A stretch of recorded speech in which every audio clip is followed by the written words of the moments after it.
मोदी भाजपाने डोंबिवलीत चालवलेल्या ऑपरेशन कमलमुळे एकनाथ शिंदे यांनी थेट दिल्ली गाठत आपली नाराजी व्यक्त केल्याचे बोलले जात आहे. तसेच मंत्री देखील नाराज आहेत असे म्हटले जाते. काय कसे बघताय आपण? असं काय नाही आहे. तुम्ही मीडियावाले पत्रकार तुमच्या मनाप्रमाणे काही बातम्या छापत असतात, त्याबद्दल काही दुमत नाही आहे. आणि तुमचे सूत्र जास्त चालतात.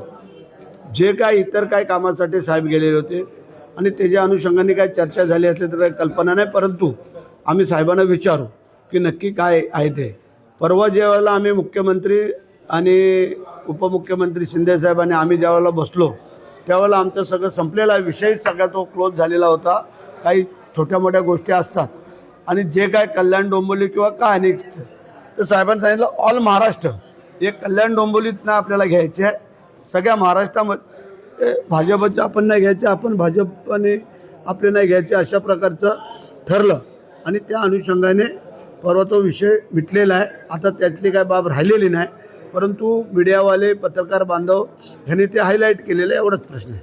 दुसरा प्रश्न, नाराज असलेल्या शिंदे सेनेला मंत्रिमंडळात चणे फुटण्याची किंमत दिली जात नाही असं सामनाच्या अग्रलेखातून. सामना जे लिहितो ते उलटं असतं आपल्याला सगळ्यांना माहिती आहे आणि त्यामुळे सामनावरती किती तुम्ही लोकांनी विश्वास ठेवायचा काय ठेवायचं तुम्ही ठरवा, परंतु चणे फुटाणे शेंगदाणे असा काय प्रकार नाही आहे. सगळ्या तिन्ही पक्षाच्या मंत्र्यांना आणि सगळ्यांना तोच समान न्याय आहे, कोणावरती अन्याय नाही.